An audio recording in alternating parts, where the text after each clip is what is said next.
나갔던 사람이었습니다. 말씀대로 행하고 말씀대로 순종했었던 사람. 그렇게 순종하니까 그의 모습을 보면서 주위에 있는 사람들이 변화되기 시작했던 거예요. 말로만 하는 사람들 주위에는요, 사람들이 변하지 않습니다. 그런데 그의 말과 행동이 일치가 되었을 때, 기도하는 것뿐만 아니라 기도하는 대로 순종하고 말한 대로 고백한 대로 살아냈을 때에 주위에 있는 사람들이 변화되었다라는 겁니다. 고넬료는 그러한 사람이었어요.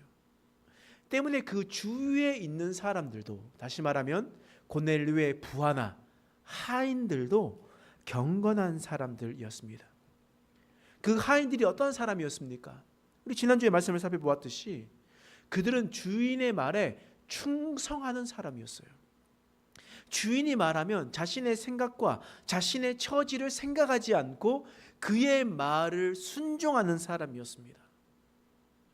다시 말하면 우리도 예수님께서 말씀하시면 우리의 상황과 처지와 모든 기분과 상관없이 하나님 말씀에 순종할 수 있는가를 보아야 된다는 거예요. 또한 그들은요, 주인을 높여주는 사람이었습니다.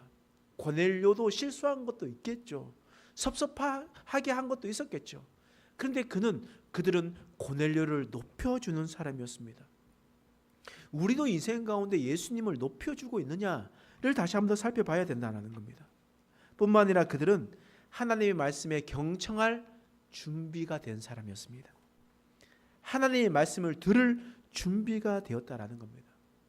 그런 사람이 바로 고넬료의 부하이자 하인들이었습니다. 다시 말해 그들은 경건한 사람이었다라는 겁니다. 이렇듯 고넬료의 모습과 고넬료의 하인과 부하의 모습을 보면서 그들은 경건한 모습인 것을 우리는 또한 살펴보았습니다. 또한 오늘은 고넬료가 하는 행동을 통해서 그가 어떠한 모습으로 나아갔는지를 한번 살펴보도록 하겠습니다. 오늘 말씀 사도행전 10장 24절 말씀에 보면 이런 말씀이 있어요. 읽어보겠습니다. 시작. 이튿날 가이사랴에 들어가니 고넬료가 그의 친척과 가까운 친구들을 모아 기다리더니, 지금 고넬료는 하나님의 음성을 듣고 바로 요빠에 있었던 약 50km 떨어져 있었던 베드로를 불러오라고 말했습니다. 그리고 신하들을 보냈어요. 부하를 보냈단 말이에요.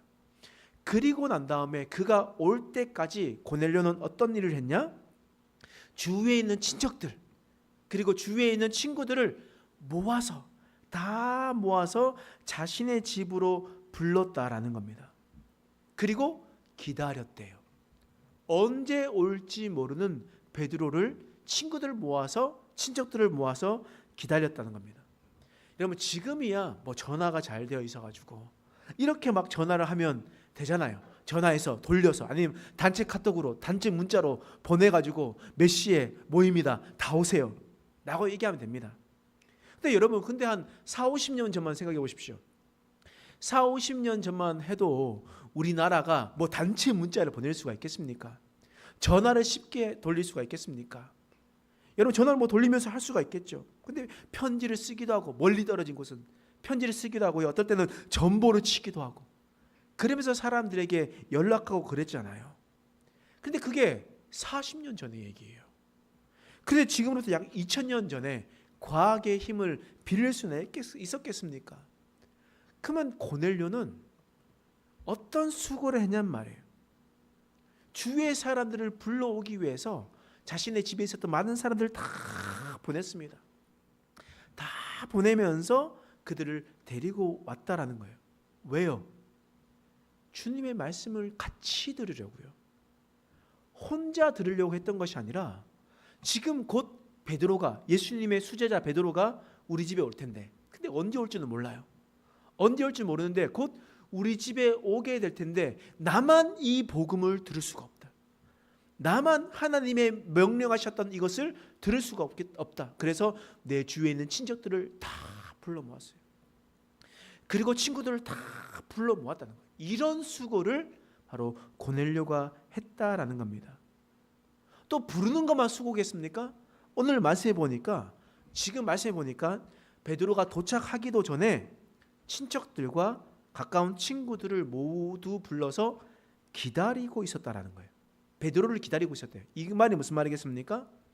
베드로가 도착하기도 전에 친척들과 친구들이 다 집에 왔다라는 거예요. 베드로가 언제 올지도 모르는데, 그러면 집에 친척들, 친구들을 모아놓으면 어떻게 되겠습니까? 그 손 대접해야 되잖아요. 손 대접해야 되잖아요. 여러분, 저는 가끔씩 권사님들 아니면 신방을 했었을 때 이런 얘기를 들은 적이 있습니다. 권사님들이 이렇게 얘기해요. 다른 이렇게 손주들의 사진을 막 보여주면서 이쁘지 않냐고. 이게 바로 우리 손주라고. 그러면서 막 손주 자랑을 그렇게 해요. 10,000원 내고 하셔야 되는 거 알고 계시죠? 손주 자랑할 때는 10,000원 내고 하셔야 된대요. 아니면 계속 손주 자랑 계속 하니까. 그래서 10,000원 내고 돈 내고 자랑해라. 막 이런 말이 있습니다. 그래서 손주 자랑을 계속해요. 계속 하니까 손주가 그렇게 예쁘냐고 그러면 너무 이쁘대요. 너무 좋대요. 그래서 손주가 자기 집에 오면 너무 좋대요. 그래서 애가 볼 때마다 너무 좋대요. 그런데요, 그 손 언제가 가장 좋냐라고 물으면요, 손주가 올 때보다 언제가 좋을까요? 갈 때가 더 좋대요. 갈 때가. 처음에 왔을 때 너무 좋은데 좀 시끄럽게 떠들고 집에서 푹 뛰고 하니까 밑에 집에서 신경 쓰이기도 하고 애가 정신이 없기도 하고 이러다 보니까 이제 기가 다 빨려가지고 이제 언제 가나 말을 못하고 빨리 갔으면 좋겠다라는 그 마음을 다 가지고 있는 거예요. 자기 눈에 보기에도 안 아픈 그 손주를 손대접하는 것도 쉬운 일이 아니에요. 그렇지 않나요? 그런데 자기 집에 친구들, 친척들, 수많은 사람들을 다 불러 모았습니다. 그러고 난 다음에 고넬료는 베드로가 올 때까지 다 손 대접하고 있었다라는 겁니다. 손 대접을 하고 있었다라는 거예요. 고넬료는 이런 수고를 했었다라는 겁니다. 친척들과 친구들을 불러 모으는 수고를 했을 뿐만 아니라 그들을 섬기고 돌보고 대접하는 바로 그런 섬김까지도 했었다라는 거예요. 그 이유가 뭐라고 기록되어 있습니까? 여러분, 사도행전 10장 22절 하반절에 이런 말씀이 있어요. 읽어보겠습니다. 시작. 그가 거룩한 천사의 지시를 받아 당신을 그 집으로 청하여 말을 들으려 하느니라 한데, 베드로에게 말하는 거예요. 베드로, 당신을 집으로 청해서 말을 듣겠습니다. 그러면 그 말이 무슨 말이겠습니까? 베드로가 하는 말은 복음을 증거하는 일이었죠. 예수님의 십자가의 사건과 부활의 사건, 그리고 다시 오신다는 주님의 약속, 그 약속을 들으려고 지금 고넬료가 우리를 불렀습니다. 그러면 고넬료가 친구들과 친척들을 불러 모은 이유가 무엇이겠습니까?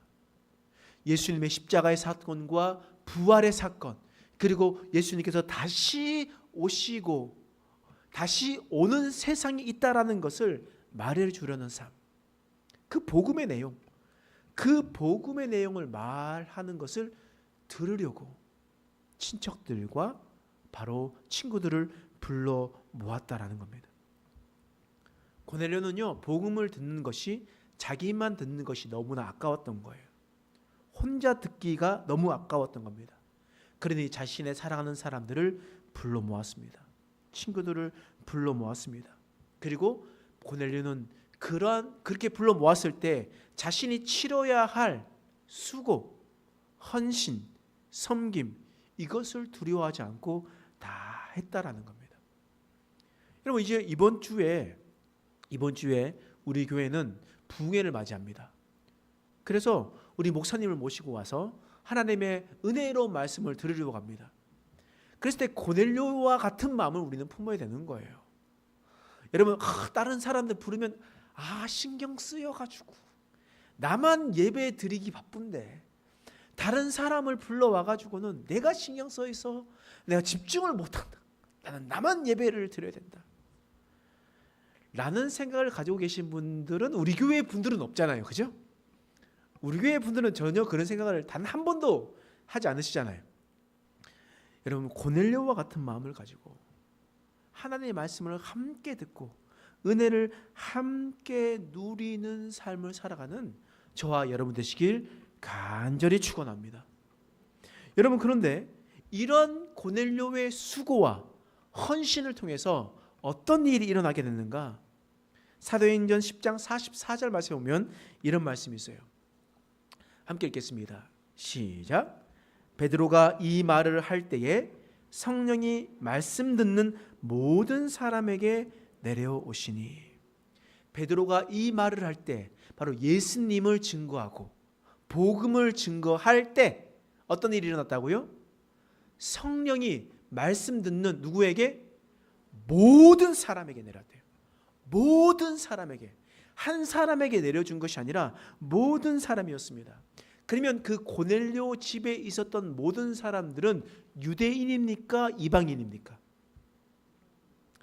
고넬료의 친구와 친척이에요. 그러니 이방인의 친구와 친척이 누구겠습니까? 이방인이죠. 여러분, 역사상 처음으로 성령께서 이방인들에게 모인 집단에게 임하신 사건입니다. 그 누구에게도 임하지 않았던 그런 사건에 그 바로 성령께서 고넬료의 집안 사람들과 친구들에게 그런 임한 사건이었습니다. 여러분, 이 중심에 누가 있었습니까? 고넬료가 있었어요. 만약 고넬료가 자신만을 듣기 위해서 친구들을 초대하고 그렇게 하지 않았다면 어떻게 되었겠습니까? 고넬료가 그것을 귀찮아해서 사람들의 손대접하는 것을 귀찮고 그냥 하기 싫다고 해서 안 했다면 역사상 이런 일은 없었다라는 겁니다. 오늘 고넬료의 헌신과 수고와 자신이 가지고 있었던 사명을 다하며 나갔을 때에 인류 역사상 처음으로 이방인들이 모인 집단에 성령께서 임하시는 놀라운 역사를 경험하게 되었던 겁니다. 여러분, 고넬료는 어떠한 사람이기에 이렇게 할 수가 있었겠습니까? 여러분, 사도행전 10장 25절 말씀 보면 이런 말씀이 있어요. 읽어보겠습니다. 시작. 마침 베드로가 들어올 때에 고넬료가 맞아 발 앞에 엎드려 절하니. 마침 베드로가 고넬료 집에도 왔습니다. 50km 떨어진 욥바에서 걸어서 그 다음 날이 되어서 바로 가이사랴에 도착하게 되었어요. 그 가이사랴에 도착했을 때 고넬료가 어떻게 했다고요? 베드로의 발 앞에 엎드렸다라고 성경은 기록하고 있습니다. 정말 기분이 좋았던 것 같아요. 왜냐하면 하나님 앞에 기도하는데 환상 중에 천사가 말해가지고 베드로를 불러와라 라고 얘기했고, 있는지도 모르는, 정확히 알지도 못하는 그곳에 부하를 보냈잖아요. 과연 올까? 과연 베드로가 이곳 가운데 올까? 그는 있을까? 이런 생각을 했단 말이에요. 근데 이틀이 지나가지고 그렇게 베드로가 오는 모습을 보면서 와, 진짜 왔구나, 이런 생각이 들었을 거 아니에요. 그러면서 너무나 기분이 좋았을 거예요. 그래서 그가 올 때 발 앞에 엎드렸다라고 생각할 수 있습니다. 그런데 오늘 말씀에 발 앞에 엎드리니 라고 이야기하고 있는 이 단어는요, 원어적으로 살펴보니까 노예가 주인의 발 앞에 엎드리듯이 납작 엎드리는 모습입니다. 노예가 주인의 발 앞에 엎드리는 모습이에요.